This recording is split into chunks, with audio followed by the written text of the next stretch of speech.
mga ka-EA support today's video. Meron akong dalang attache case. Ayan. Hindi, ano lang to, baunan ko to. Pero dito kasi yung mga dadalhin natin, no, dun sa mga susukatan. Siyempre kailangan natin ng papel. Tapos yung ating pinaprint na magpapamember sa TDFC. Tapos BBCM, pang picture-picture. Tapos yung sing-sing ng Summer 2026 BBCM. Yan. So ito yung mga bibit-bitin ko para meron tayong pangsulat, panulat, reference ng mga bago magpapamember. Yan. So update, hindi nga ako nakapagkarga agabi. Gawa ng inabot ako ng ulan, no? So originally plano ko talagang mag-training, 'di ba, sa TDFC, kaya lang wala, inabot ako ng ulan, basa. So hindi na ako nakapag-asikaso. Babawi tayo sa Thursday. Kita-kits tayo sa Gumao sa Thursday, mga kalapatids. Ayan, ready na si EA. Sa mga susukatan ko ngayon, ayan, unang-una sa lahat, maraming salamat sa tiwala nyo sa TDFC, sa BBCM, tsaka kay EA. Tara. A few moments later. Mga kalapatids, ito yung una nating susukatan. Ayan, si Boss Josh. Mahusay na mekaniko namin yan dito sa lugar namin. Ayan, oh. Simple lang ng lop, oh. Ayan, dito natin kukunin yung coordinates. Grabe, oh, naka-red, ano yan? Red carpet? Red carpet. Malinis, oh. Ayan, oh. Dami na rin palang ibon, oh. Pipitikan na natin si Boss Josh, bagong member na TDFC tsaka BBCM. Kabuuan ng lop nung bago nating co-member na TDFC tsaka BBCM. Ayan, meron tayong picture kasama siya. Ayan, itong gantong cage niya, nabili lang daw sa Shopee. So astig, oh. Pwede kang mag-ano dito, mag-breed. Maluwag, no? Pwede na rin. Please, di ba? Para sa ating tropa. Ayan, maraming salamat sa support at sa tiwala sa TDFC tsaka sa BBCM. Ayan. A few moments later. Second na susukatan natin, tropa natin, Boss Miguel yan, oh. Grabe. Dito silipin natin yung kanyang nakakubli na lop. Ayan.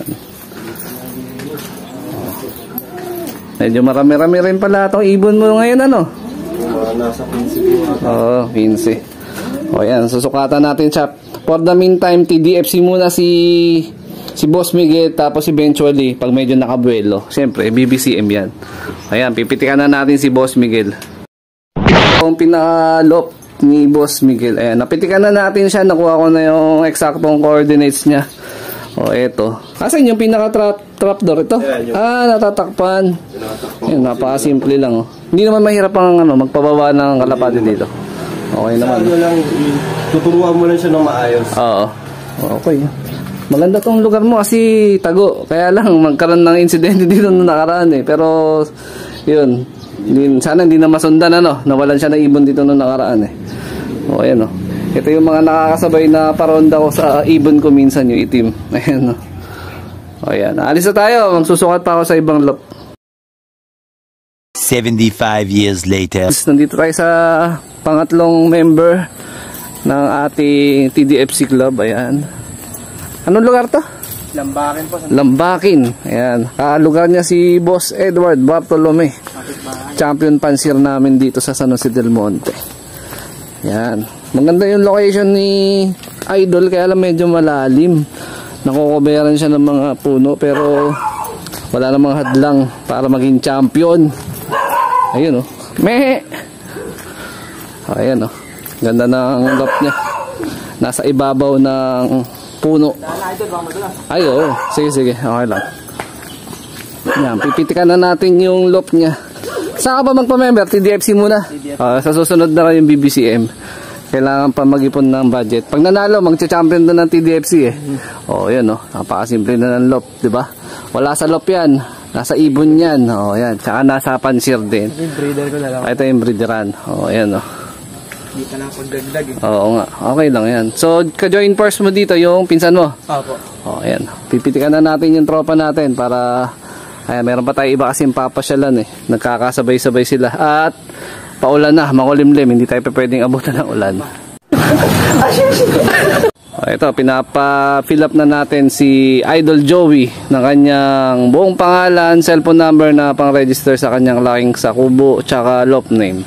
Ayan, napakasimple lang ng kanyang DIY na pliers loop. Soon, magiging ano na rin to, Taiwan loop. Ayun, no? Di ba? Ganun kaganda, astig. Ayan, itong kabuuan ng lugar na to sa inyo talaga, no? Dito pa, ganda po sa...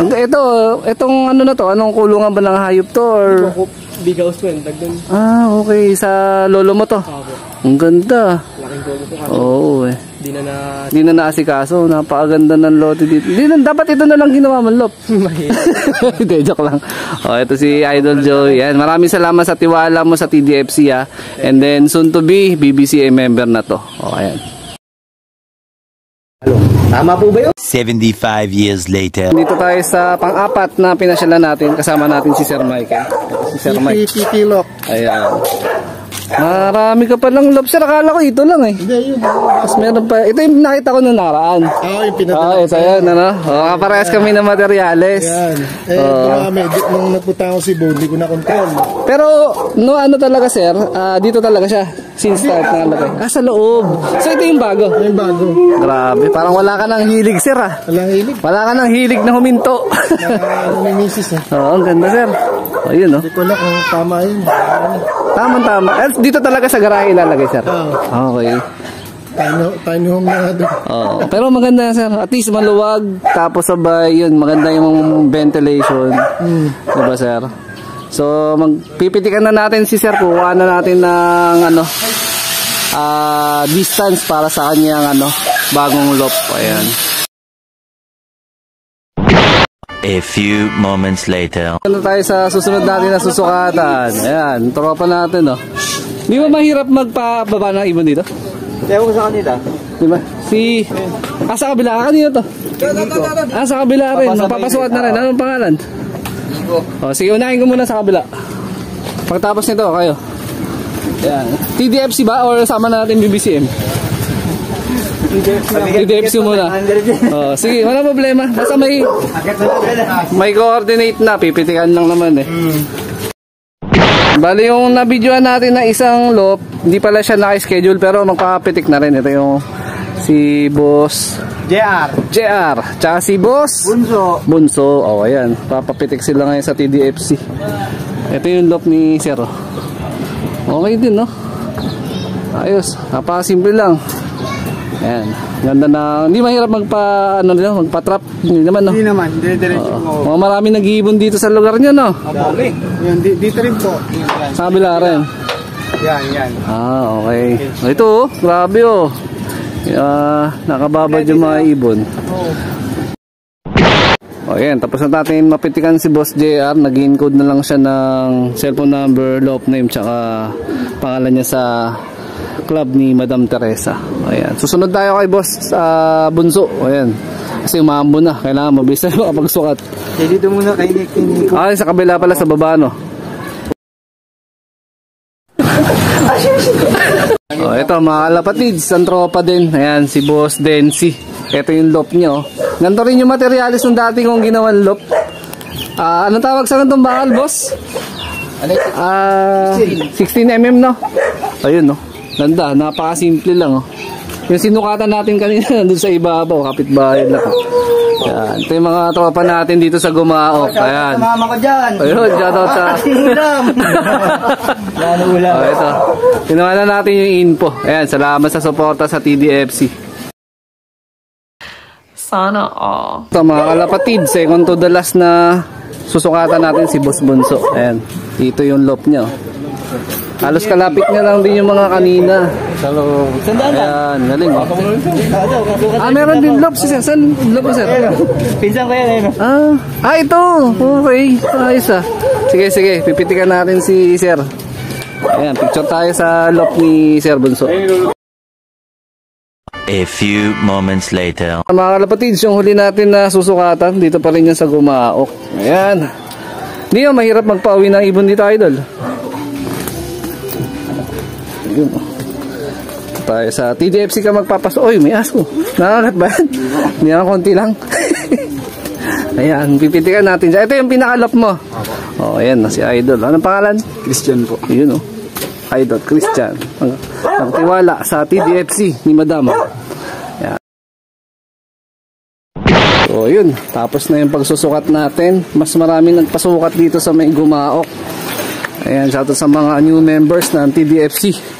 Ayan, special mention siyempre kay Madam Teresa tsaka kay Sir Junboy. Ayan, pauwi na tayo.